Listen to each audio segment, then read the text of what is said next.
ntango y'uru rugendo rwo kwiruka Plusieurs qui s'engagent. ni benshi binjiramwo C'est toute une foule. igugurizima. Le seul problème, c'est que le prix n'est pas au départ. Le prix de la course n'est pas gagné au départ, mais à la fin. ariko ikibazo rero nimugire ngo impera ni mu ntango y'ukwiruka. oya, impera niyo wirutse ugashika ibategerezwa gushika. Si la façon de commencer est importante, nimba ukuntu umuntu aba atanguye biba bifise ikimazi, la manière de démarrer dans la foi est importante, nimba uburyo umuntu atangura mu kwizera kwiwe ivyo bikomeye, plus importante encore est la manière que je finis ma foi. nyabuna uburyo nzosozera mu kwizera kwanje nivyo bikomeye kurusha. J'ai posé la question sur moi-même. nabajije ibibazo kubinyerekeye ubwanje. Voici la question que je me suis posée. Est-ce que j'ai conservé mes convictions, nanje ubwanje mes engagements? nibajije ikibazo nti mbega noba narakomeye ndakomezwa mu vyo nemejwe mu kwizera kwanje. Je veux que chacun d'entre vous revoie. ndashaka J'ai rero dit, ngo umwe umwe wese plusieurs muri mwebwe se sont véritablement livrés à Dieu au départ. kuko abenshi muri mwebwe vy'ukuri ntakera mu ntango mwari mwaramaze Étant gutangura kwizera convaincus, kwanyu, s'attendant à Dieu et livrant tout à Dieu, certains, mwemejwe rwose Dieu ne les trahirait mwizera pas. imana mwitega imana kandi muzi neza et Dieu s'est montré à eux imana reka pour approuver que cette marche-là lui plaisait. kwari ukugira ngo enye ishire igikumu yemeze ati uko tugendana birampimbara. Pour plusieurs, ariko kuri quand benshi Dieu s'est montré à eux igihe imana et yabiyereka qu'ils ont commencé à être élevés, bagatangura gushigwa hejuru,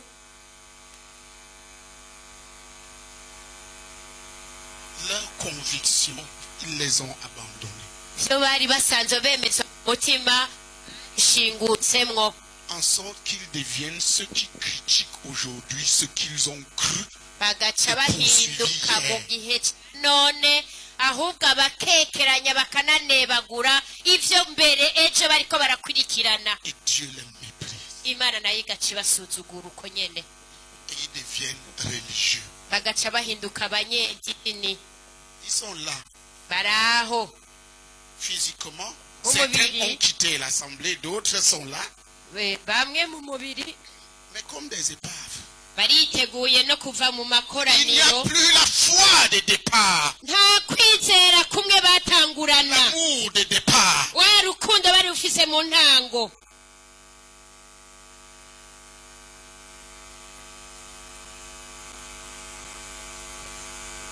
J'ai eu des convictions au départ quand j'ai cru en Jésus. igihe nizera mu ntango nari mfise ibintu nemezwa mu mutima, C'est ça la foi. nuko niko kwizera. Chose dont j'ai été convaincu en Jésus-Christ par Dieu. ivyo nyene numva nemezwa mu mutima na Yesu Kristo, nemejwe Qui n'Imana, m'ont porté à prendre des décisions, des biheza engagements. bishikana gufata ingingo no kumaramaza. Donc j'ai eu des engagements. rero narigeze Sur kuba la base des narafashe convictions ingingo que Dieu avait créées en moi. bivanye n'ivyo Imana yari yaranyemetse mu mutima. Dieu avait créé ces convictions pour pouvoir marcher avec moi sur la base de ces convictions. Imana et de yari ces engagements. yabishize mu mutima wanje kugira ngo bikunde nayo igendana nanje ihagaze kuri ivyo nyene. Mais plus commence ariko benshi baratangura la course. bagatangura uko C'est- kwiruka, C'est écrit, n'est-ce pas? biranditse sivyo mbega? Plusieurs qui commencent la course. ni benshi batangura urwo rugendo rwo kwiruka, Mais peu sont là à l'arrivée. ariko bake nibo usanga bashitse aho bategerezwa guherukira. Toi, weho tu es de quel genre? uri mu bahe? Il y a deux genres de personnes. hari imigwi ibiri y'abantu.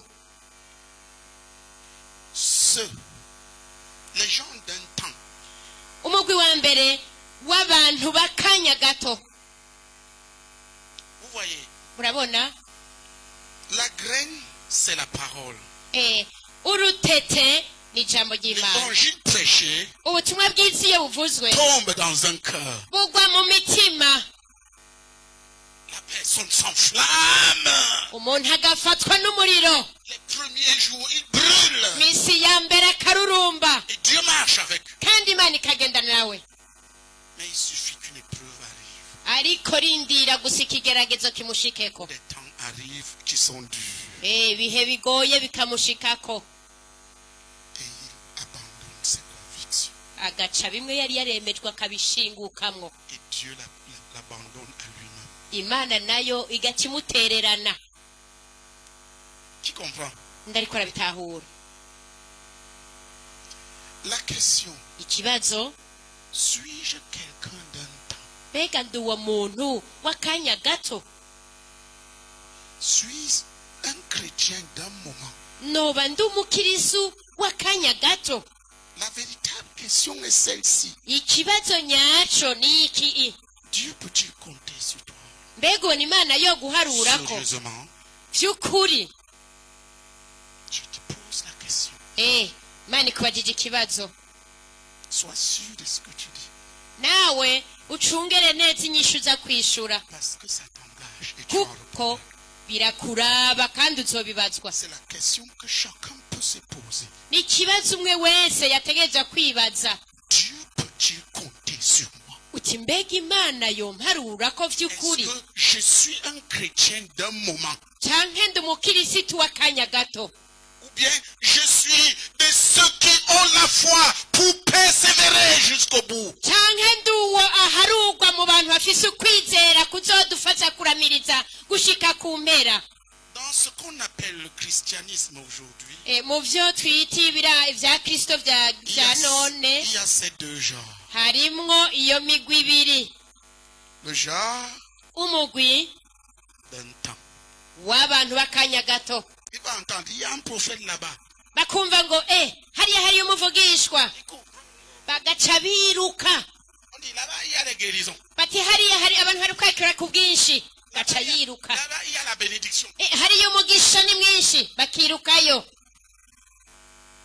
Je veux amener chaque personne à se poser la question. shaka umuntu wese Suis-je un yamushikane véritable croyant? kwibaza ikibazo kiti Est-ce mbega que je by'ukuri marche dans ma ndizeye foi? Est-ce que nyawe j'avance? Est-ce que je tiens à ma foi? mbega ndiko ngendera mu kwizera kwanje kandi ndagushinzwemwo Je vous vois tous là, donc vous êtes quand même dans votre assemblée. Ça, ndababona c'est réglé. mwese Mais ngaha maintenant, muri est-ce que tu es mw'ikoraniro encore ryanyu dans tes ariko engagements, ikindi dans tes kibazo mu convictions ngingo de départ? ufata no mu vyo wemejwe n'umutima wawe kuva mu ntango uracari muri vyo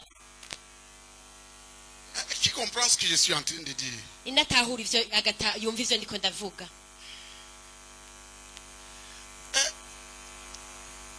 Quand on atteint mon âge-ci, iyo ushikiriye imyaka yanje nk'iyi on commence à réfléchir aux choses permanentes. uca utangura kwibaza ku bintu bihoraho On cesse de voir les feuilles. utangura guhagarika kubona ivy'amababi On cherche les fruits. ukarondera nyabuna ivyamwa Vous savez pourquoi les fruits? murazi nari gituma muriyumvira ku Parce que vyamwa dans les fruits, kuko ivyamwa il y a quelque chose qui va reproduire la vie.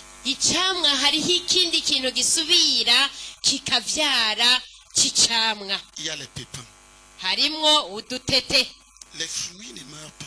ivyamwa ntibipfa Ils prolongent leur vie à travers les pépins qui sont en eux. bibandaniriza ubuzima bwabo mu vyamwa birimwo udutete Mais les feuilles sèches ariko amababi yo aruma et disparaissent. On les cherche, on ne les voit pas. akazimangana ukarondera ntusubire kuyabona Les fruits Ariko permettent, les ivyamwa, fruits mûrs ivyamwa iyo permettent de bihiye perpétuer la vie. biremera planté. ko ubuzima bubandanya ugasubira kandi ugatera Quand tu veux, iyo ushaka quand tu vois qu'un papayer est en train de mourir, ubonye nk'igiti c'ipapayi kigira gipfe et tu prends sa feuille, ugaca ufata nk'ibabi ryaco tu la plantes, ugakitera est-ce que tu vas obtenir un nouveau papayer? mbega urasubira kandi ukaronka igiti c'ipapayi Hein? Plusieurs Oya. sont des feuilles. abenshi rero ni amababi Ils ne mûrissent pas dans ce qu'ils ont cru au départ. ntibakura Parce qu'il mu ne vyo demeure pas bizeye ferme. kuva mu Il ne ntango kuko demeure pas ntibabishikamyemwo ferme. ngo babihagarike babihagararemwo demeurent pas ntibabishikamamwo ngo Ils ne babigumemwo saisissent pas des choses éternelles de manière permanente. ntibacakira ibintu by'ibihe bidashira ngo babigumemwo babishungwemwo barakora kuri aka bakakivamwo agakora kuriya bakagishingukamwo Et c'est valable pour tout. kandi biba biri uko muri Dans les byose relations, ils ne bâtissent pas les relations permanentes. haba mu gucudika n'abantu ntibacudika n'abantu mu buryo bw'amaho Tout ce que j'ai cru, ibintu nizeye j'y demeure. ndabigumamwo J'y suis demeuré pendant 1 an, ndabigumyemo umwaka pendant umwe 2 ans, pendant 10, ndabigumyemo pendant umwaka 20, ibiri pendant imyaka 30, mirongo et j'y itatu demeurerai pour kandi l'éternité. nzabigumamwo ibihe bidashira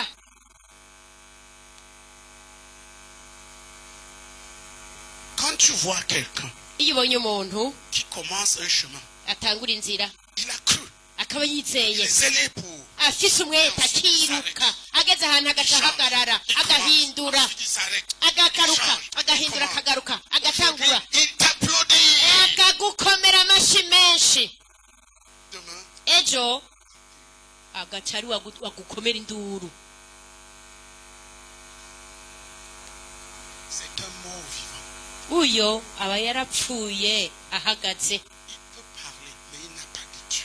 arashobora kuvuga ariko nta mana Dieu aba ne afise peut pas marcher avec. kandi imana ntishobora kugendana nawe Dieu marche sur des choses permanentes. imana igendera ku bintu byamaho Le caractère de Dieu, c'est la fidélité. ingeso yanje yateza kuba ingeso Dieu y'imana n'est pas un homme pour dire une chose et imana ensuite si dire le contraire. umuntu après. ivuga ikintu ejo Et ceux qui ikivuguruza lui ressemblent kandi abasa nayo sont permanents dans ce qu'ils ont cru nabo bamari babandi mu byo bizeye et dans ce dans quoi ils se sont engagés. n'ibyo nyine bamaze kumaramazamwo Les décisions qu'ils ont prises devant Dieu, ils les assument. ingingo bafashe bari imbere y'imana barazemanga Ce qu'ils ont cru, ils le saisissent et le développent. ibyo bizeye barabicakira hama bakabyagura bakabikuza La Bible dit ibiri ivuga ngo que cela porte des fruits Wabo. avec persévérance. barama ivyamwa Porte des kandi fruits. bakama bariko C'est ceux barama qui portent des ivyamwa fruits. abo barama ivyamwa Eux, ils portent des fruits bo barama avec ivyamwa persévérance. kandi bakabiramirizamwo Dieu peut,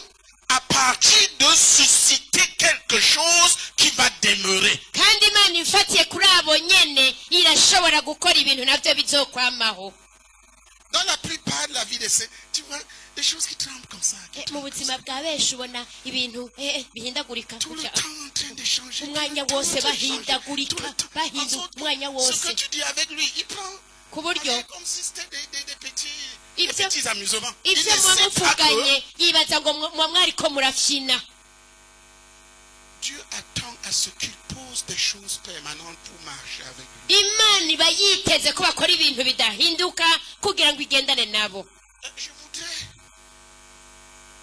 vous poser quelques questions. ndifuza kubabaza utubazo dukeyi aha bashaka kubashyira ku munzani mumbwire ikintu mwigeze kubona nakoze hanyuma nkaba narahagaritse kugikora C'est ça que je veux montrer. nivyo nivyo nshaka Il y kubereka a des gens qui ont vécu, qui ont été proches, qui ont vécu, qui ont vu des choses. hariho abantu bambaye hafi babonye ibintu icyo kintu kigira amakesha no kwisonzesha ça la chose là c'était l'éveillé et les jeunes Bien.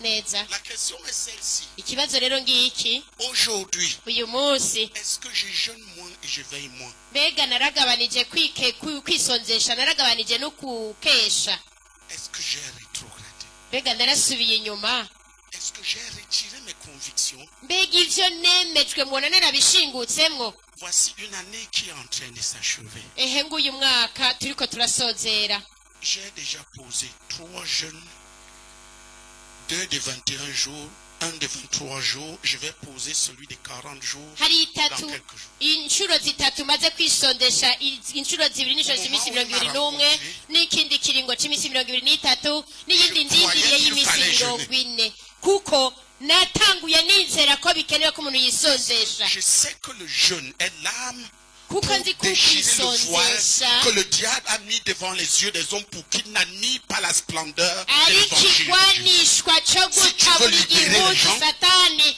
yapfukishije abantu kugira ngo babuze kubona ugukayangana kwa Yesu Kristo kugira ngo abera ntibaguma ari imbohe kuko ndashaka n'agakiza k'abantu et je veux l'ouverture des yeux de chaque Burundais kandi ndashaka amaso y'Uburundi wese yuguruke yihweze ugukayangana kwa Yesu Kristo biciye mu butumwa bwiza ivyo ko vyari ejo n'ubu biguma ari ivyo.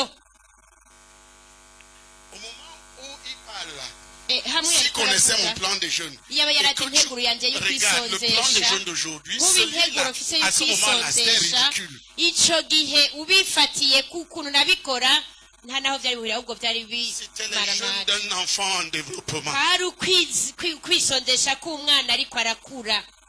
Le temps ne m'a pas laissé rentrer en arrière. Je ne suis pas rentré en arrière avec le temps. sinigeze nsubira inyuma kubera Je suis igihe parti plus loin. ahubwo nabandanije ngera kure.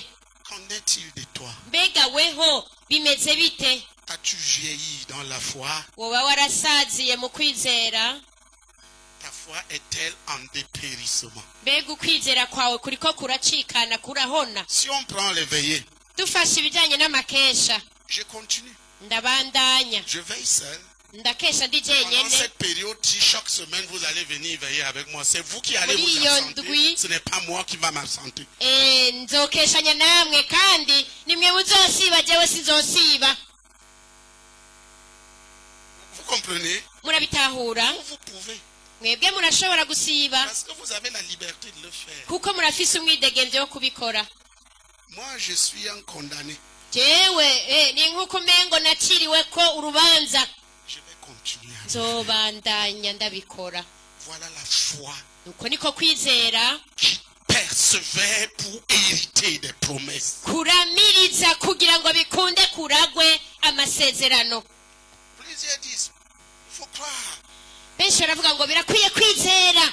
Croire quoi? wizera iki? Dieu t'a convaincu des choses. imana hari ibyo yakwemeje. Dieu ne marchera pas avec toi selon ce dont il a convaincu. imana ntizogendana nawe ifatiye ku byo jewe yanyemeje. Dieu marchera avec toi selon les choses qu'il t'a fait connaître et dans lesquelles tu avais commencé à marcher avec lui et qui sont bibliques et dans lesquelles tu devrais imana persévérer. izogendana nawe yisunze ibyo yakwemeje kandi byanditse muri bibiliya izotuma mugendana nayo ishingiye kuri ibyo. uyu munsi nashaka kubagabisha ku kintu. C'est que nous ne sommes pas de ceux qui se retirent en arrière pour périr. nuko tutari muri abo bantu biyonjorora bagasubira inyuma hanyuma bagapfa. Ceux qui se retirent en arrière dans leur conviction, dans leur engagement, de leur assemblée, périssent. abiyonjorora bagasubira inyuma mu byo bemeje mu kwizera kwabo bakava amakoraniro baraheza bagapfa. Quand Dieu a commencé avec toi, kuko iyo imana yatanguranye veille nawe sur comment il a commencé avec toi. uracungera urabe neza aho mwatanguraniye nayo.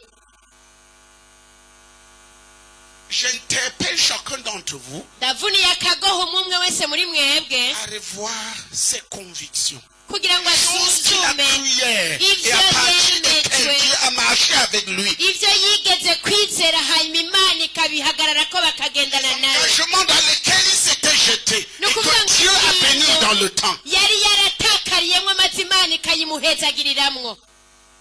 Son assemblée, ikoraniro ryiwe son engagement à son assemblée. ingingo yafashe Dieu a ikoraniro béni. ryiwe imana igaheza igahezagirirako. Es-tu toujours dans ta foi, none mbega uracari mu dans tes kwizera convictions kwawe? et dans tes engagements? bijya wemeje uracari muri vyo? ivyo wamaramaje uracari muri vyo? Bien tu as tout abandonné et Dieu t'a abandonné. canke vyose wabishingutsemwo imana nayo yaraguhevye? Voilà l'interpellation. nako niko kagohe mbavunira. Aujourd'hui tu es plus violent mbega uyu munsi uri umuntu w'umuhizi ou tu es en train de mourir? canke uriko urahwera? ndiko ndahwera. je suis en train de mourir. Ça se voit. Quand je te regarde, je vois ça.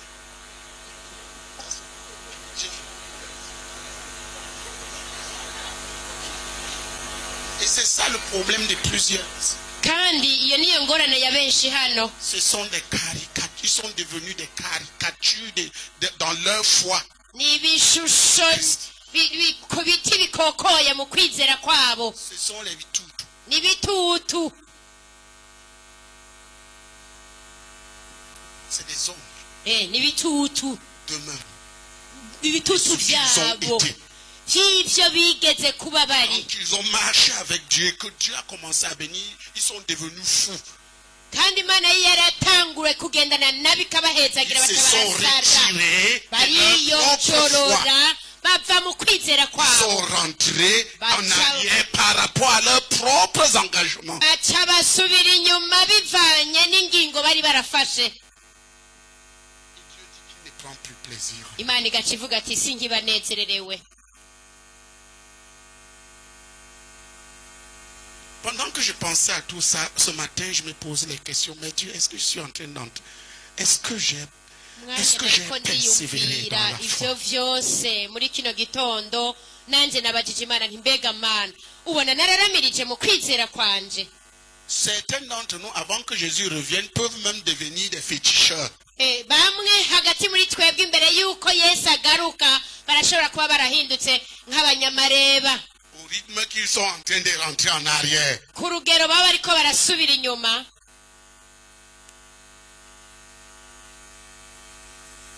Dis à ton voisin, Gira uwo mwegeranye. nous ne sommes pas de ceux qui se retirent en arrière pour périr. Uti twebwe ntituri mu biyonjorora basubira inyuma kugira ngo bapfe.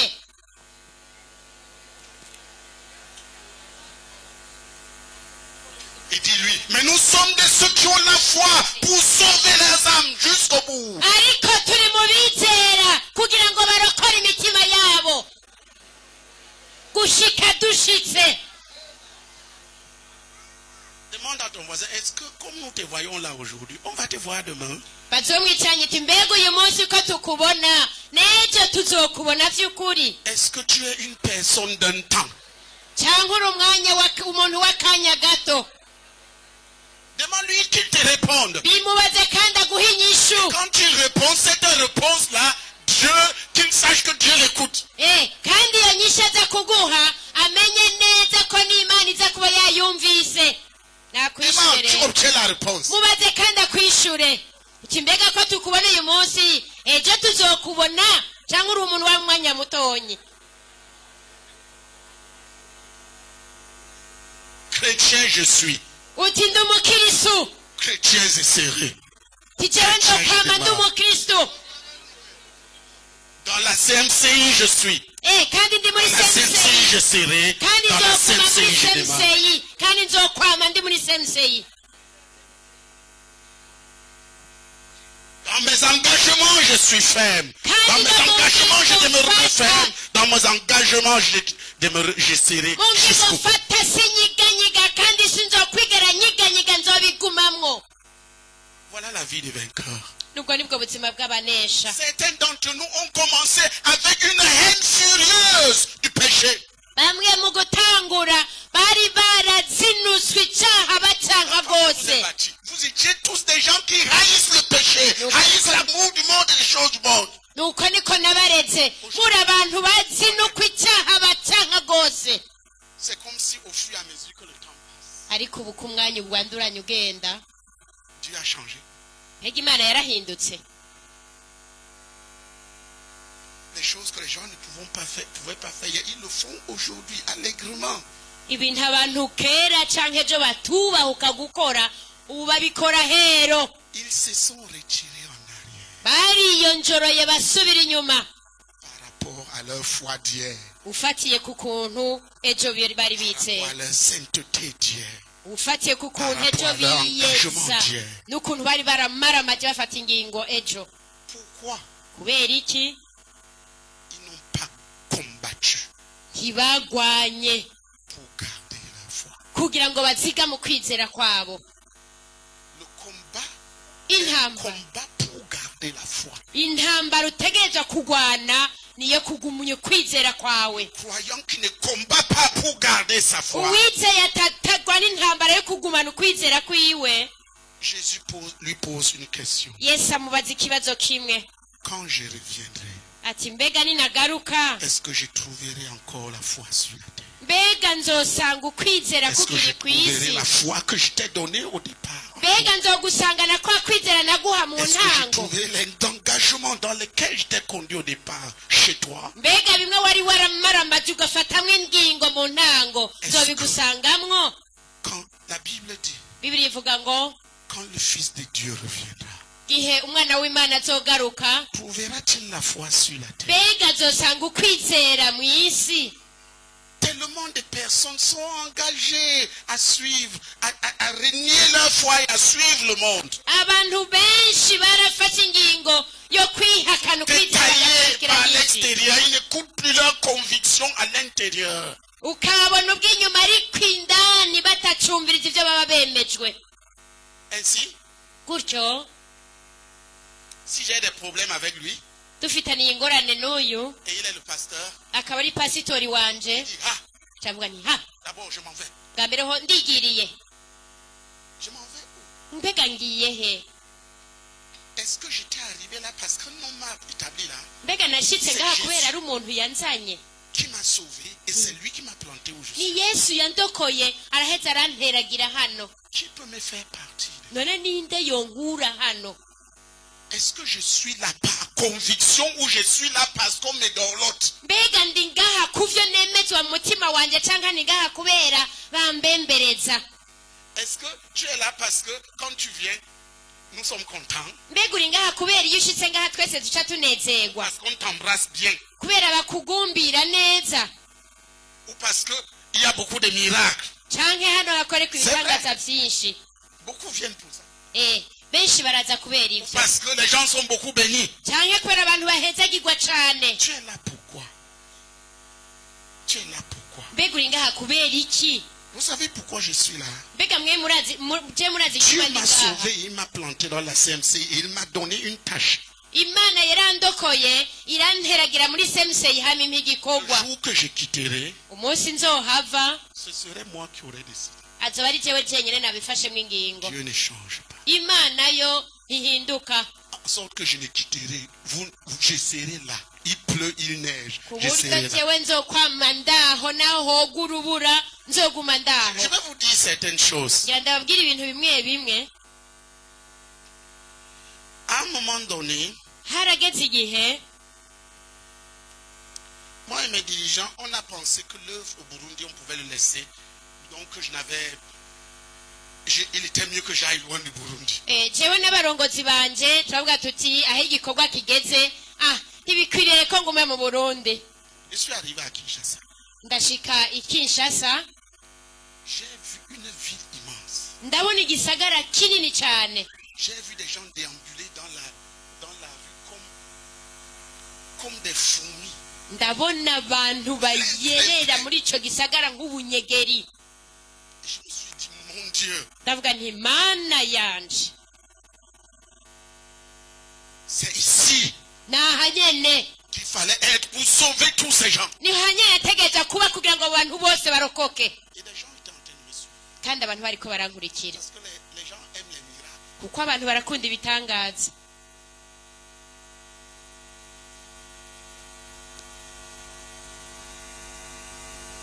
J'ai prié. ndasenga Dieu m'a dit, imana ishimbwira ngo ta base, c'est Bujumbura au Burundi. Tu restes. ngo icyicaro cawe ni Bujumbura mu Burundi kandi ugumaho.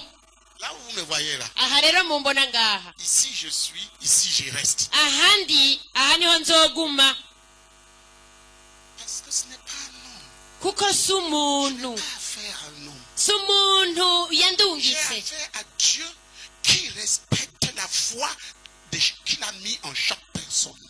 jewe mfise ingingo n'imana yubahiriza ukwizera iba yarashize mu muntu. Tu as déjà lu.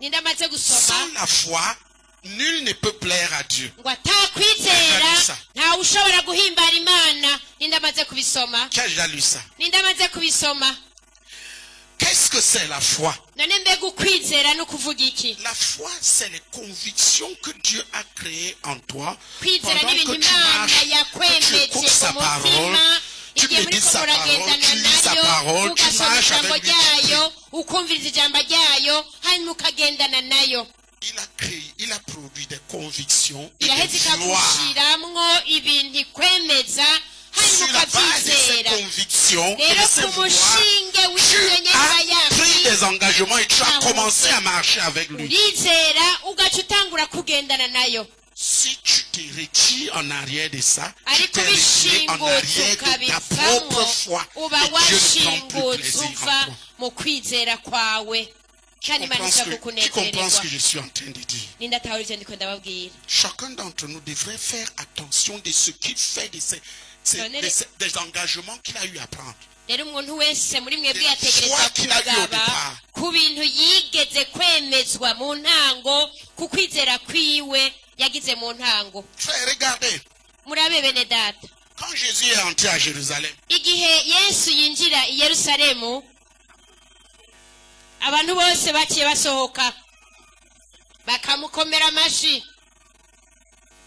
on est allé, les gens levaient leur pain et mettaient en route. bamwe bagakura ibikwembe vyabo bakamusasira mw'ibarabara, On l'a élevé sur un âne baraheza bamuduza ku ndogoba, et tout le monde criait partout. bose bakaboroga hirya no hino. Le fils de David, le fils de Umwana wa le roi Dawidi. premier est arrivé. umwami yashitse. Ça, c'était la population de Jérusalem. abo bari abantu baba i yerusalemu. Pourquoi? kubera iki? Jésus avait multiplié le pain, ils avaient mangé. yesu yari yagwije umutsima umukate barafungura. Avec le ventre plein, bahaze ils pouvaient crier. bari bafite Voici inkomezi le zo roi, voici le kuboroga roi. bati nguyu mwami nguyu mwami. Ils étaient malades, Jésus avait guéri. bagwaye yesu yari Jésus yabakirije, avait délivré des démons. yesu yababohoye Tout le abadayimoni, monde était en joie. abantu bose banezerewe. Mais je voudrais que vous posiez la question. ariko nashaka ngo mwibaze ikibazo, Quelle est la population qui criait à la croix? Crucifiez-le, crucifiez-le, crucifiez-le. mbega none ni bande ku musaraba yesu bagwa bavuga ati nimumubambe, nabambwe nabambwe? C'était les mêmes personnes. bari babandi nyene. Hier, ils avaient cru en lui ejo comme le bari roi de leur bamwizeye salut. nk'umwami w'agakiza Aujourd'hui, ils kabo, criaient, crucifiez-le, ariko uyu munsi crucifiez-le, bakavuga crucifiez-le. nabambwe nabambwe nabambwe. C'était des gens d'un moment. bari abantu b'akanya gato cane. Est-ce que tu es quelqu'un d'un moment? mbega nawe uri umuntu w'akanya gato? Est-ce que tu es quelqu'un d'un moment? mbega uri umuntu w'akanya gato? Tu dois confronter cette réalité. uko kuri uhangane nako. Regarde, murabe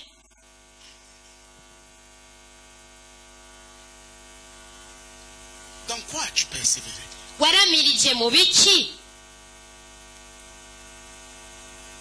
Dans quoi es-tu engagé à demeurer jusqu'au bout? Quoi qu'il arrive? wamaramaje mu biki gushika ubishitsemwo? Dans quoi que tu as saisi maintenant, tu demeureras, quoi qu'il arrive, comptant sur Dieu. ni biki Et wacakiye t'attendant à ce que Dieu honore ta foi. uzomaramaze ukabishingwamo ukabigumwamwo gushika usozereye, naho ico shika icyo ari cyo cose utazobishingukamwo. Dans quoi? ni mu biki? Interroge ta foi. uraheza ubaze ikibazo ukwizera kwawe. Mais il y a des gens ariko hari abantu qui n'ont jamais eu de point de départ dans la foi. batigeze bagira intango mu kwizera kwabo, Ils n'ont jamais été consumés par le désir de plaire à Jésus. ntibigeze baribwa n'ivyifuzo vyo guhimbara yesu, Qui peuvent même ne pas comprendre ce que je dis. ku buryo badashobora no gutahura ivyo mba ndiko ndavuga nk'ubu. Mais quand tu as été réellement sauvé, ariko igihe uba warakijijwe que vy'ukuri, tu as reçu ce nouveau cœur, cette nouvelle vie, ukaba waronse uwo mutima tu mushasha as eu n'ubwo à bugingo recevoir en bushasha, toi l'Esprit du Dieu vivant qui crie Abba Père, Abba ukaba Père. warakiriye muri wewe impwemu y'imana nzimitaka ngo abadata abadata. Tu sais les choses que tu as connues. ubuzi ibintu wamenye, Tu sais ce que tu as abandonné. ubuzi n'ivyo wavuyemwo, Tu sais en quoi tu dois revenir. kandi ubuzi n'ivyo utegerezwa kugarukamwo. Et si tu étais de ceux qui sont venus juste parce qu'ils ont le pain a été multiplié, ariko nimba uri muri barya baje kubera bari baragaburiwe umukate ukagwira je bagahaga vous pose une question. bazi ikibazo. Vous vous souvenez du passage où des multitudes suivaient Jésus? muribuka igihe igugu ryakurikira Yesu, Et la Bible dit que Jésus ne leur faisait pas confiance. hanyuma Bibiliya ikavuga ngo Yesu ntabwo yabizigira. Qui a déjà lu ça? Ninde amaze gusoma aho hantu Jésus ne leur faisait pas confiance. ngo Yesu ntiyabizigira namba, Jésus savait que les mêmes personnes là qui l'applaudissent vont le trahir. kuko yari azi abo nyene bariko baramukomera amashi buca bamuhemukira. Pourquoi? Kubera iki? Ce n'étaient pas des gens engagés à persévérer dans ce qu'ils ont cru.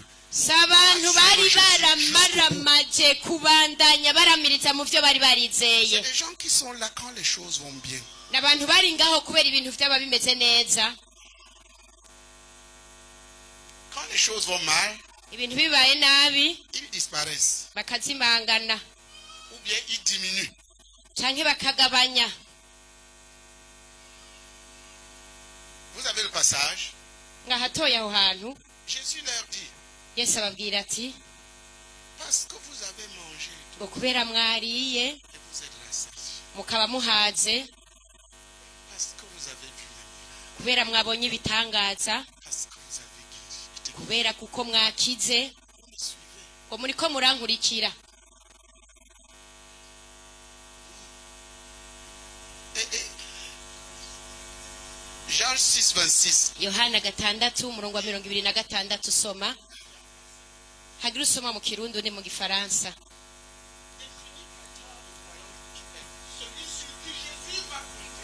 Ucuraba uwuriwe ko uri uwo Yesu ashobora guharura ko, Pour celui à qui Jésus ne peut pas faire confiance. canke kuri uwo Yesu adashobora kwizigira namba. Pouvons-nous compter sur toi? Mbega turashobora natwe kuguharura ko, Que si tout le monde dit Jésus, toi tu seras là. ko naho bose bokwihakana Yesu wowe uzoguma uri ngaho. Est-ce que nous pouvons compter sur toi? By'ukuri turashobora kuguharura ko Que toi tu ne trahiras pas. tuti Si uyu tout le monde rentre en ntazohemukira Yesu naho bose bosubira inyuma. est-ce que nous pouvons compter sur toi? Mbega by'ukuri bona twaguharura ko, Ou est-ce que tu es là comme une ombre? canke uri ngaha nk'igitutu. Tu vois l'ombre, tu le vois, ensuite tu ne le vois pas. Igitutu urashobora kukibona mu kanya ntusubire kukibona. Quel est mon engagement envers le Seigneur? Mbega n'ingingo Quelle est ma foi? kinafashe Quelle imbere est ma y'umwami, détermination? ni ukuhe kwizera kwanje n'ibihe naramaramagemwo. Il y a des gens sur qui Jésus compte. Hariho abantu Yesu ashobora guharura ko. Nous sommes tous des enfants de Dieu, mais il y a ceux à qui Jésus ne fait pas confiance. Twese turi abana b'Imana, C'est qu'il ne trahit pas. ariko Il suffit qu'il hariho ait un abantu problème. Yesu adashobora Il suffit qu'il ait guharura faim. ko. Il va trahir Jésus parce qu'il a faim. Naho yoba gusonza gusa bigatuma yihakana Trahir Jésus Yesu, pour n'importe quoi. kwihakana kubera ikintu Et la icyo ari cyo Bible dit cyose. que Jésus ne leur faisait pas confiance. Ni ukuvuga ngo Yesu C'est ça. ngo ntiyabizigira. Bisome Oui. Jean 6, 26. Jésus leur répondit, en vérité, je vous le dis, vous me recherchez non parce que vous avez vu des miracles, mais parce que vous mangez des pains et que vous avez été rassasiés. Travaillez non pour la nourriture qui périt, mais pour celle qui subsiste pour la vie éternelle. Vous voyez, il parle à ce genre de personnes. ariko avuga ubwoko bw'abo bantu. Parce que je t'ai donné la voiture, tu me suis. Yesu ati ko naguhaye imodoka uri kurankurikira. Mais commence à apprendre à travailler. Non pour les choses terrestres, mais pour les choses célestes. Ariko tangura mwige kandi mukore atari ku bintu byo ngaha ku isi, ariko kubw'ibintu byo mu ijuru. Parce que tu peux avoir la voiture et aller en enfer. Kuko urashobora kuba ufise imodoka ukaja mu muriro udahera. Tu peux être applaudi et aller en enfer. Barashobora kugukomera amashi ariko ukaja mu muriro udahera. Jésus peut te guérir aujourd'hui et tu finis demain en enfer. Ejo uyu munsi Yesu akagukiza, ejo ukaja mu muriro udahera. Si tu rentres en arrière par rapport à ta foi. Niba wasubira inyuma bishingiye n'ukwizera kwawe. Et il y a un autre passage Hari n'ikindi kigabane où tous avaient fui aho bose bari bahunze et il resta 12. hagasigara 12 gusa. Foule hari igugu Foule. igugu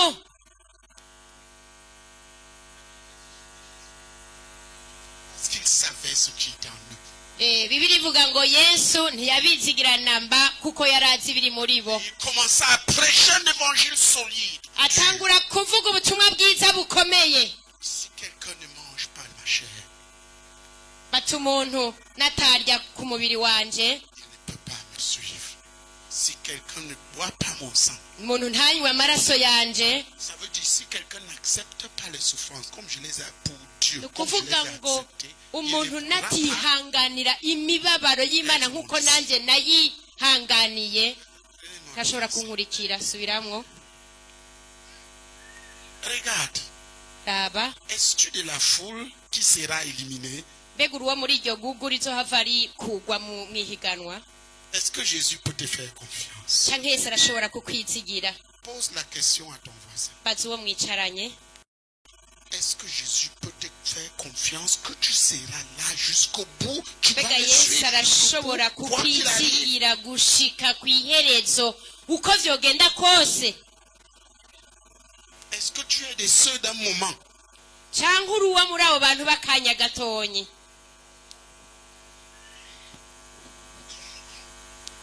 Posez-vous la question et répondez. mubazanye ibibazo kandi mwishurane Posez-lui la question. mubaza ikibazo nawe Il akwishure répond. Et quand tu Hanyuma réponds là, kwishure. sache que Dieu aussi entend. kandi umenye ko ivyo uriko uramwishura n'imana iriko iravyumva Ne sois pas aujourd'hui oui, demain non. uyu munsi Après ntube mu demain, oui bavuga et ngo non. ego ejo ube ngo mubinjira mu kuvuga ngo oya Après demain, oui et non. hirya y'ejo uti ego na oya Après beaucoup de jours, oui mais. canke hirya y'ejo uca uvuga ngo abantu bavuga ngo ego ariko Et puis après plusieurs jours encore, mais oui. haheze iyindi minsi uti ariko ego Dieu ne leur faisait pas confiance. imana ntiyabizigira Parce qu'il savait ce qui était en eux. ko yari azi ibiri muri bo Il savait que c'était les gens d'un temps. yari azi ko ari abantu b'akanya gato mwabibonye ico kigabane Lisez ça. nimusome mu kirundi havuga ngo nuko benshi mu bigishwa biwe bavyumvise baravuga ati iryo jambo riragoye hari uworyumva akarishobora 66 hacavu 66 naho hacavuga ngo kuco gihe benshi mu bigishwa biwe bamuva inyuma ntibaba bakijyana nawe yesu arabaza bamwe 12 ati mbega namwe muragomba kwigira mwavyumvise bene data Il y avait une foule. mu ntango yo kwiruka hari igugu Et quand les moments durs sont arrivés, haje ibihe bigoye il restait 12. hasigara 12 gusa La Bible dit, bibiri ivuga ngo il y a beaucoup d'appelés, hahamagawe benshi mais peu d'élus. ariko hatoranijwe bake Il y a beaucoup qui commencent la course, benshi baratangura ukwiruka mais peu qui la terminent. ariko ni bake basozera Au moment où nous sommes, je vois des gens qui ont bien commencé, mal fini. aha turi ndabona benshi batanguye neza ariko benshi bagaheza Matthieu nabi 22, verset 14. matayo 22 umurongo wa 14 Beaucoup d'appelés, abahamagawe benshi peu d'élus. abatoranijwe bake Il y a beaucoup d'appelés. hari abahamagawe benshi Beaucoup au départ. benshi mu ntango Parce que Jésus est splendide. ariko kuko yesu akayangana Il attire du monde agakwega benshi par son évangile merveilleux. kubera ubutumwa bwiwe bw'igitangaza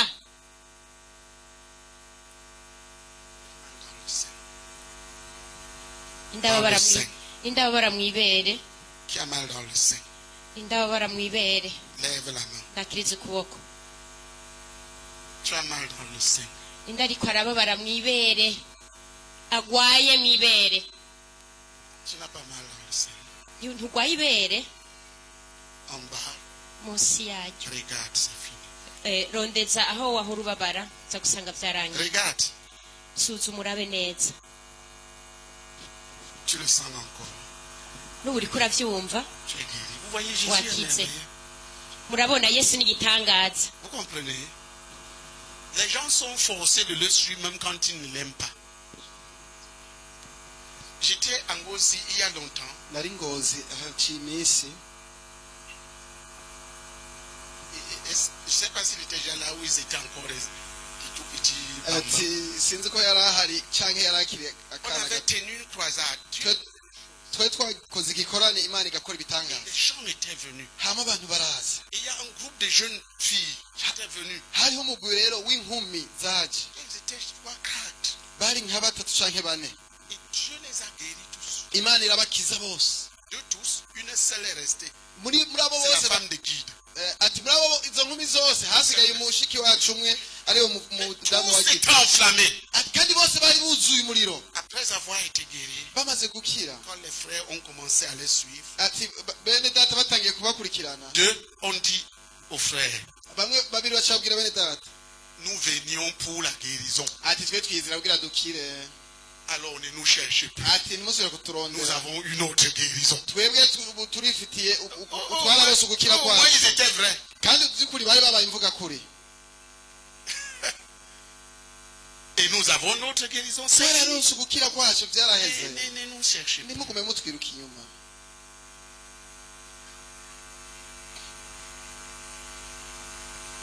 Vous voyez frère, ils n'avaient pas la foi pour persévérer jusqu'au bout. Urabona mwene data ntibari bafise ukwizera gutuma baramiriza gushika ku iherezo.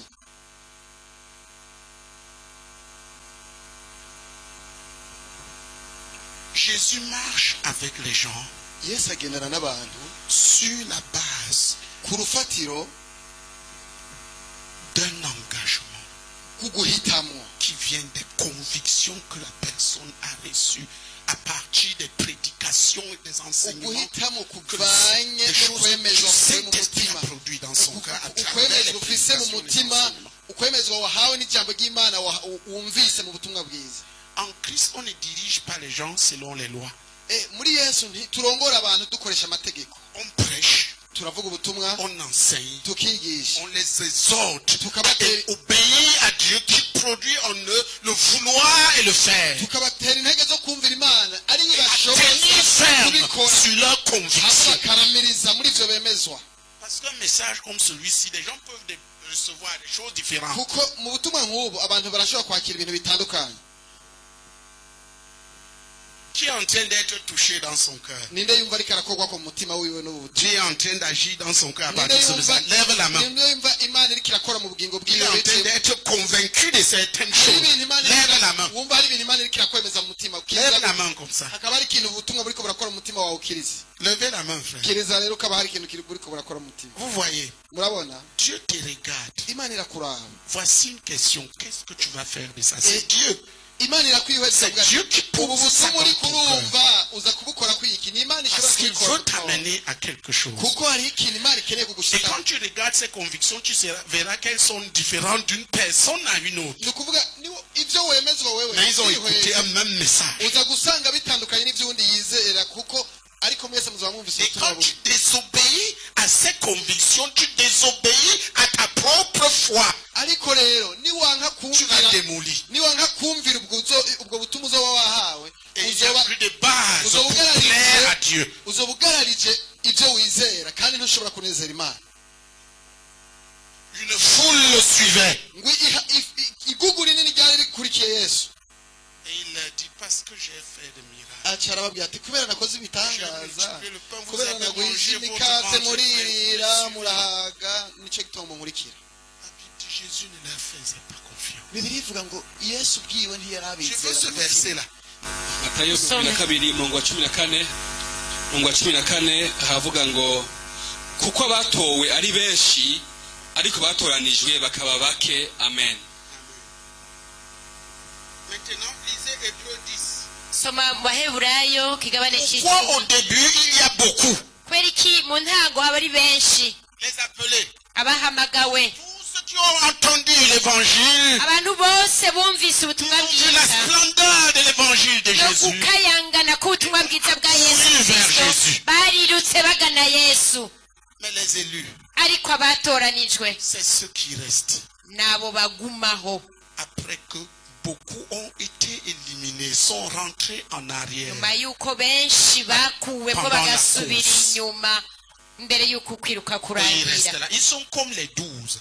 baba bameze nk'umugeni. Quand la foule est partie, iyo igugu il est ryagiye resté 12. hasigaye 12. Et Jésus leur a posé la question. yesu azi ikibazo Pourquoi est-ce que vous aussi vous ne partez pas? ati kubera kimweho Ça, mutagenda c'est les élus.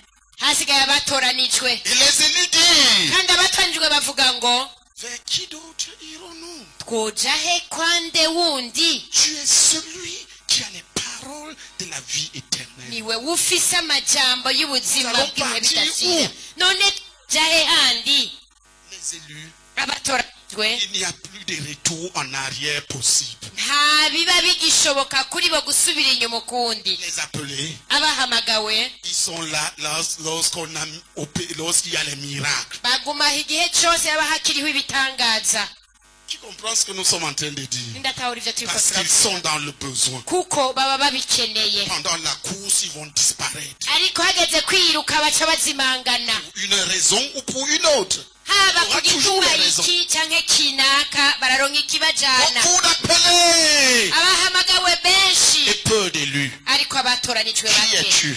none we urinde? Un élu uri ou uwatoranijwe un appelé? cyangwa uri uwahamagawe? Demain seras-tu là none ejo uzoba ukiri ngaha comme nous te voyons aujourd'hui? nk'ubu turiko turakubona Ce que ngaha. tu fais aujourd'hui, Ibyo est-ce qu'on va te ukora uyu retrouver? munsi, Le faisant demain quand tu ejo te reviens. tuzosanga Est-ce que tu ukiriko seras là en urabikora? train de faire ça? mbega uzoba ukiri ngaho ukiriko Est-ce que tu urabikora auras disparu cyangwa comme uzoba une fumée wazimanganye avant le temps? nk'umwotsi igihe kitarashika? Est-ce que tu auras disparu? mbega uzoba wazimanganye Est-ce que tu es en train de disparaître? cyangwa uriko urazimangana Les n'ubu, convictions sont de plus en plus abandonnées. cyangwa uriko urashinguka mu bintu bivamwo? Lisez Hébreux 10. soma mu baheburayo ikigabane c'icumi. Hébreux 10. Et mon juste vivra par la foi. Mais s'il se retire, mon âme ne prend pas plaisir en lui. Nous ne sommes pas de ceux qui se retirent pour se perdre, mais de ceux qui ont la foi pour sauver leur âme. Frère, vous entendez? mwavyumvise? Lisez ça en Kirundi profondément. bisome mu kirundi kandi cane. Les justes continueront à marcher selon leurs convictions. abagorotsi bazobandanya bagenda Vivre une bisubiza vie qui ibintu correspond à leurs Aimez convictions, à leur foi. Ils ne ibijanye vont pas n'ukwizera abandonner. kwabo n'ivyo bemejwe. Qui est bâti sur les convictions, la foi que Dieu leur a donnée et qui vient de cette parole. ubuzima bwabo bushingiye ku vyo bizeye, ku vyo bemejwe. Leurs engagements sont basés là-dessus, ils sont permanents. n'ingingo zabo zishingiye kuri ivyo kandi ntizihinduka zamaho. Mon juste vivra par la foi. umugororotsi wanje azobeshwaho C'est-à-dire, celui qui a été n'ukwizera. justifié gratuitement par Jésus, kuvuga ngo uwatsindanishirijwe ku buntu, qui atsindanishwa na voit la Yesu, vie éternelle pratiquement, agafata ubugingo bwiwe bidashira mu buryo tant qu'il bugaragara, gardera sa foi, azozigama tant qu'il kwizera kwiwe. continuera avec ses convictions et ses engagements. igihe cyose azoguma aba mu vyo yemera no mu kwizera. ariko S'il se retire en arrière, niyiyonjorora agasubira inyuma, Dieu ne prend plus plaisir. imana C'est pour ntibikimunezererewe. ça que certains croyants accèdent à une vie molle, pâle, nico gituma sans saveur. bizeye bamwe bashika ku buzima Ils ont bugoyagoya abandonné les choses qu'ils ont crues au butagira départ.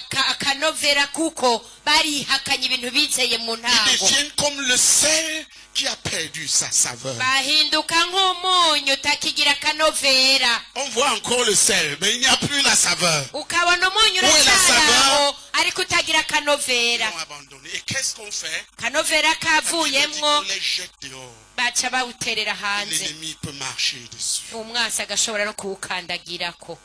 Peut-être que l'ennemi est en train de marcher sur toi parce que bishoboka ko umwasi ariko tu as aragukandagirako perdu ta kuko saveur. waratakaje la akanovera. saveur, c'est ce qui plaisait à Dieu dans ta vie. akanovera nako nibijya vyahora bihimbara imana. As-tu perdu? none warabitakaje.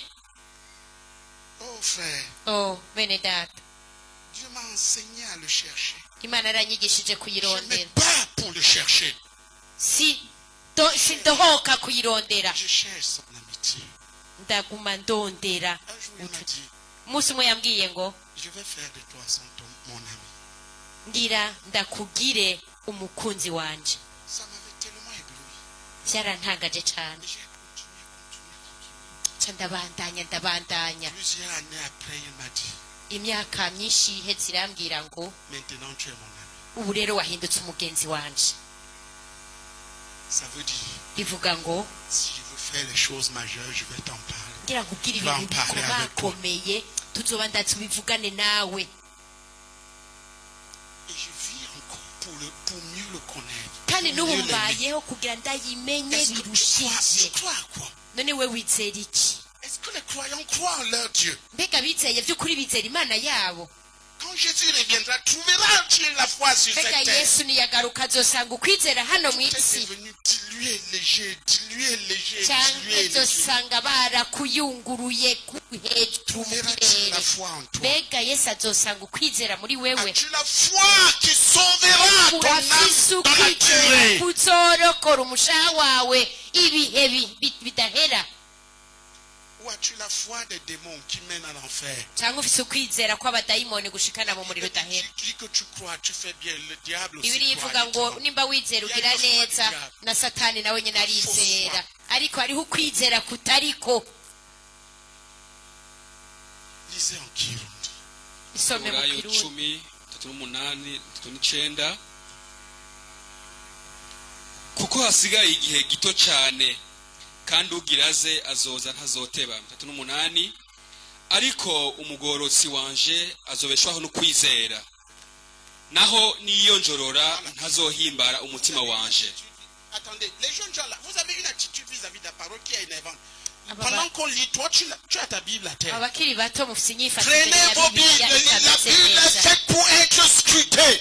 erega bibiliya muzifise kugira ngo L'attitude vis-à-vis de la Bible, et Dieu changera d'attitude vis-à-vis de vous. zibandikwemwo nimwahindura mwagira inyifato mbi imbere ya bibiliya nayo izogira inyifato itariyo Pendant qu'ils lisent, les gens ferment leur Bible. Ils restent comme ça. ariko arasoma bashira bibiliya iruhande yabo bakitangira itama ngo he Ils ne sont pas curieux de voir ces choses qu'on dit. Ça, c'est tout. nta rusaku bafise rwo Je veux mieux ati comprendre. ivyo bintu ariko arasoma biri hehe ntibashaka kwiga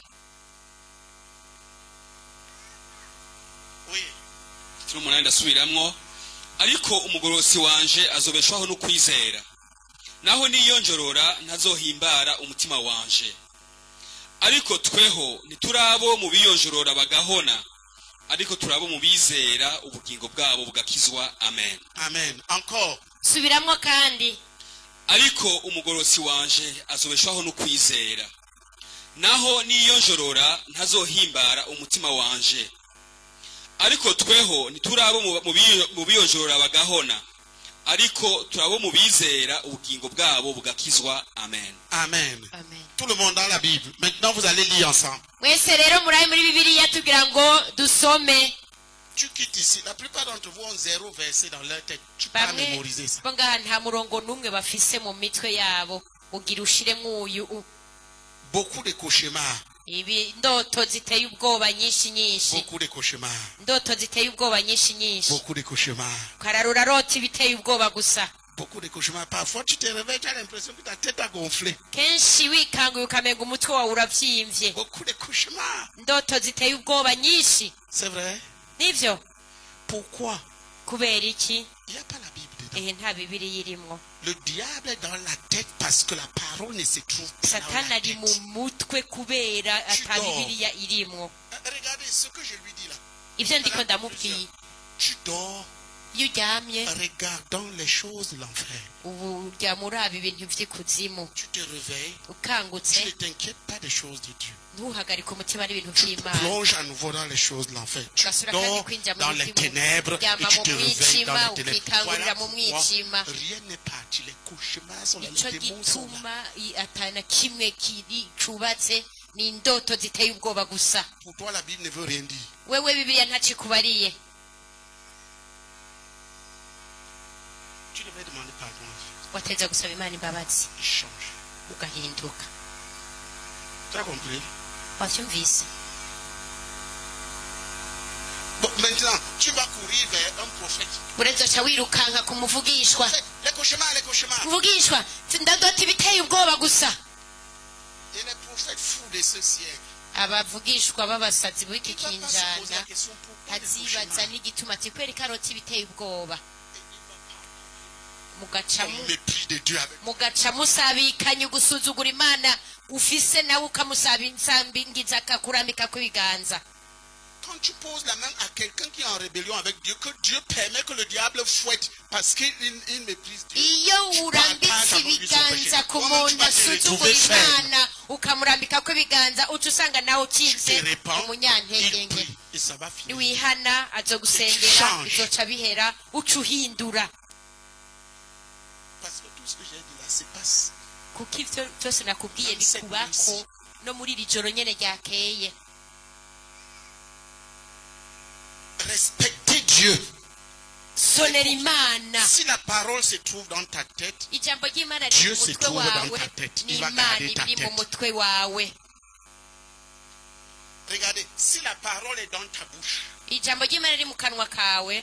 est dans ta bouche. Regardez, qui a mal au genou là? Au genou. Personne n'a mal au genou là. Tu as mal au genou. Lève-toi. C'est quel genou? Ne sens plus cette douleur au nom de Jésus. Regarde maintenant. Fais ce que tu ne pouvais pas faire. Plus fort, plus fort. Tu le sens encore? C'est parti. Vous savez pourquoi? Cette bouche est consacrée uniquement à la parole de Dieu. Je ne dis rien d'autre. Chasser la parole de ta tête. Le diable sera dans ta tête. Tu chasses la parole de ta famille. Le diable sera dans ta famille. Tu chasses la parole de ta bouche. Le diable sera dans ta bouche. Tu ne l'auras pas dans ton cœur. Le diable sera dans ton cœur. Tu ne l'enseignes pas tes enfants. Le diable sera dans tes enfants. J'ai un problème avec les croyants aujourd'hui. C'est Dieu à la légère. Ou après des signes. Là où n'est pas la parole, Dieu n'est pas là. Là où est la parole, Dieu se trouve là. Dieu ne peut pas être dans une bouche qui dit des saletés et dit la parole de Dieu en même temps. Tout ce qui est soumis à la parole, Jésus va le soutenir. Le Fils soutient toutes choses par sa parole puissante. Il va soutenir ton corps par sa parole puissante parce que ton corps est soumis à sa parole. Ton intelligence va la soutenir parce qu'elle respecte la parole. Exact. Mais quand vous agissez, comme si la parole de Dieu n'avait aucun sens. Vous ne donnez pas à Jésus, mais l'aimant à soutenir. Vous voyez cette main? Jésus la soutient. Parce qu'elle fonctionne pour obéir à la parole. Je vous montre. Qui a mal dans le dos là? Dans le dos. Dans le dos, ça ne veut pas automatiquement dire dans les reins. Regarde maintenant.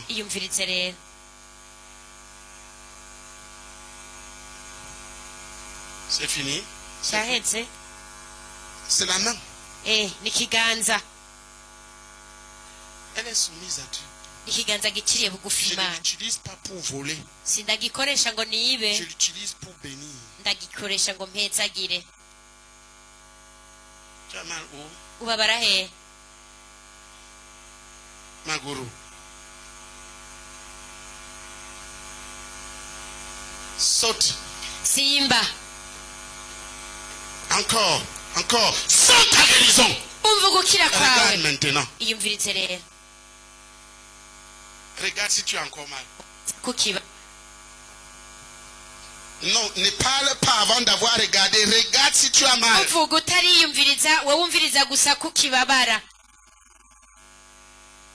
J'ai encore mal. Au dos.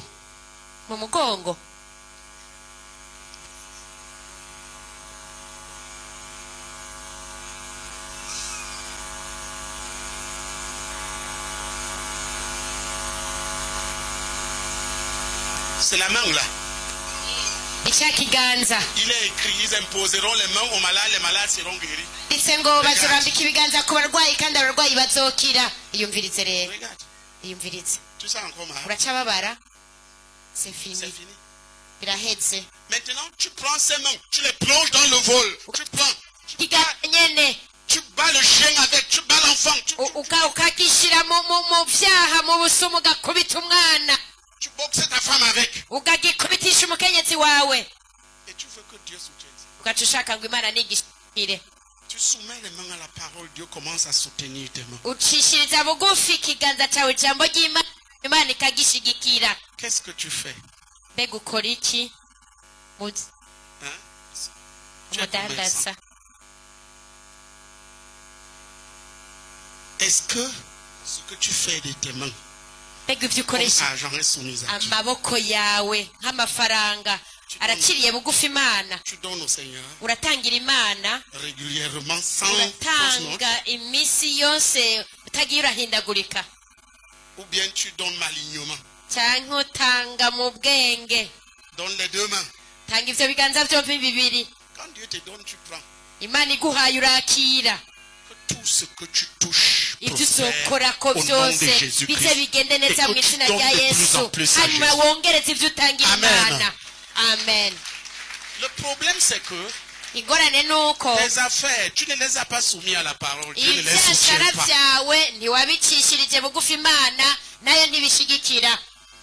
La Bible dit que Jésus soutient toutes choses par sa parole puissante. Donc il peut soutenir même ton oreille là. Pourquoi?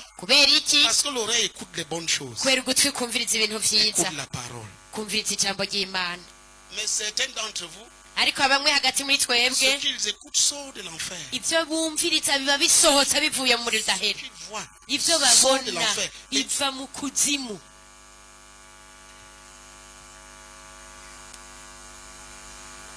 C'est la source des cauchemars.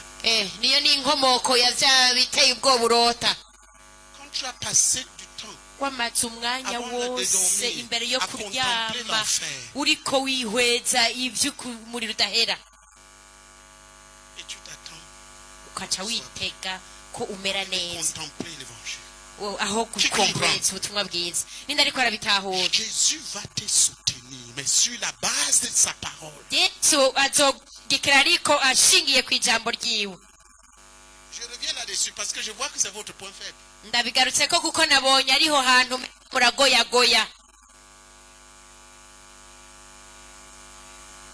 On pense que si vous...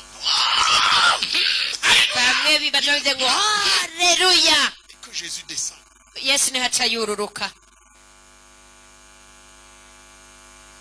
Mais il y a mieux que ça. Ça peut être avec des enfants. Devenez sérieux avec votre Dieu. Dieu veut marcher avec toi, il veut marcher avec toi, il veut marcher avec toi, il veut marcher avec toi, il veut marcher avec toi, il veut marcher avec toi, il veut marcher avec chaque personne. Deviens sérieux avec ta propre foi. Tu saisis. Relis ce verset avec eux. Dans la Bible.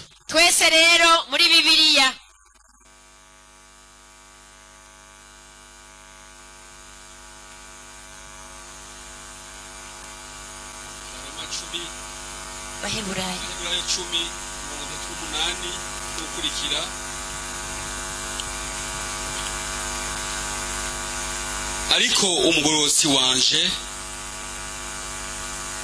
murasubiramo aradufasha dusome twese. Il dit vous lisez avec lui. Arasoma tukaca dusubiramwo. ariko umugorosi wanje azobeshwaho no kwizera, naho niyo njorora ntazohimbara umutima wanje. ariko tweho niturabo mu biyonjorora bagahona, ariko turabo mu bizera ubugingo bwabo bugakizwa. Amen. Amen. Qui est le mugororoti? none ngaha ninde ari umugororotsi? Lève la main. nakiriza ukuboko. Tu lèves la main comme ça. iyo ukiriza ukiriza gutya. Si tu n'es pas le mugororoti, ça veut dire que tu n'as pas encore Jésus. ariko niba utari umugororotsi bivuga ko utarakira yesu. Mugororoti, c'est celui que Jésus a lavé avec son sang. umugororotsi ni umuntu yesu yogeshesheje amaraso yiwe. Ce n'est pas celui, il n'est pas devenu mugororoti parce qu'il a pratiqué beaucoup la justice. si umugororotsi kubera yakoze Parce ibintu qu'il a bigororotse reçu Jésus, byinshi. la oya justice ni de ukubera Dieu dans son cœur. kw'imana mu mutima wiwe. Qui a Jésus? none ninde yakiriye yesu? Lève la main. Comment tu as Jésus et tu n'es pas mugororoti? none wakiriye yesu gute abantu ubu umugororotsi? La Bible dit que Jésus a été fait pour nous justice de Dieu. bibiri ivuga ngo yesu yagizwe ku bwacu ukugororoka kw'imana. Juste, c'est celui qui a en lui la justice de... rero umugororotsi niwe ufise iki muri we? ukugororoka kw'imana. C'est celui qui a en lui la justice de Dieu. Jésus est la justice de Dieu. umugororotsi ni umuntu afise ukugororoka kw'imana muri we, kuko yesu niwe kugororoka kw'imana. Qui saisit ça? ninde bitahuye? Maintenant, ubu rero la Bible dit, bibiri ivuga ngo mon juste a dit, celui que j'ai justifié en lui donnant Jésus, umugororotsi wanje nuvuga ngo uwo natsindanishirije mu kumuha ukugororoka kw'imana vivra tout ce que j'ai dit là, azobeshwa n'ivyo navuze ngaho vyose, en marchant mu kugendera par la foi, mu kugendera mu en kwizera, marchant selon les convictions que je vais créer. mu kugenda yisunze ibintu nzoba namwemeje nkamushiramwo. Mais ariko si les choses qu'il a cru et qu'il a commencé à faire, s'il ivyo s'est dit en arrière, yizeye agatangura kubikora hanyuma akabishingukamwo akiyonjorora, C'est très sérieux. azohona. bene data ivyo bintu birakomeye, parce qu'après un temps, la plupart des croyants marchent sans Dieu. kuko hagera igihe abenshi bakagenda batari kumwe n'imana. Avec mon dos, n'umugongo wanje avec mon dos, n'umugongo wanje je vais servir Jésus. nzokorera yesu. Avec mon dos, n'umugongo wanje avec ma bouche, n'umunwa wanje avec ma bouche, n'umunwa wanje je veux servir Jésus. nzokorera yesu. Avec ma bouche, n'umunwa wanje avec ma tête, n'umutwe oh, wanje avec ma n'umutwe tête, wanje je veux servir Jésus. nzokorera Avec yesu. ma tête, n'umutwe wanje mes pieds, n'ibirenge avec vyanje mes pieds, n'amaguru je yanje vais louer Jésus. nzotazira yesu Avec mes pieds. n'ibirenge vyanje. Quand je pense iyo que niyumviriye Jésus m'a sauvé, ko yesu yandokoye, je vais danser Jésus nzotabira avec mon yesu corps, n'umubiri wanje avec mon corps, n'umubiri wanje avec mon n'umubiri corps. wanje Je vais louer Jésus nzotazira avec yesu mon corps. n'umubiri wanje. Dans... n'amenyo yanje. Regardez, mwabonye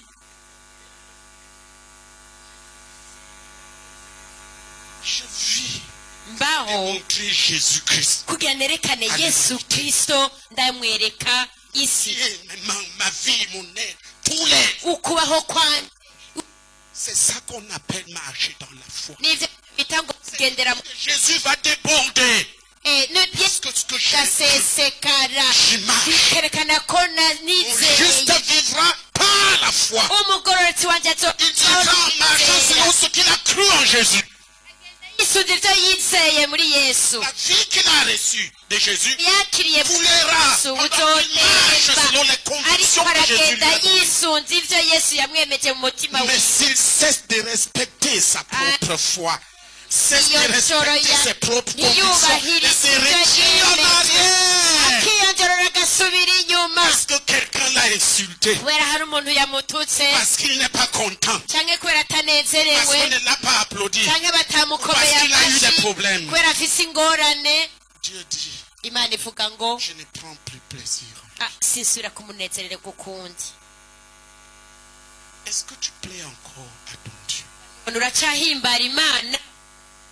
Nul ne peut plaire à Dieu sans la, Guhimbara Imana sans la, adafise iki ukwizera Certains pensent que c'est pas le sacrifice qu'on peut bamwe faire. bibaza ngo Non. ni ukubera ibimazi batanga oya Jésus a dit, yesu yavuze ngo tu n'as voulu ni holocauste ni sacrifice. ngo ntiwahimbawe n'ibimazi C'est pourquoi je viens, me voici, cyo gituma nje eheraba ndati pour accomplir ta volonté. kugira ngo nshitse ubugombe Et il bwawe explique après ce que c'est cette volonté. Kandi La Bible agaca dit isigura que ce n'est icyo pas ari cyo cette bugombe. volonté avuga ngo ni kuri ubwo bugombe que Dieu dit. imana ivuga ngo Je mettrai mes lois dans leur cœur. zoshira Je ibyanditswe les byanjye mu inscrirai dans mitima leur yabo esprit. zobyandika mu Je ferai. mpemu zabo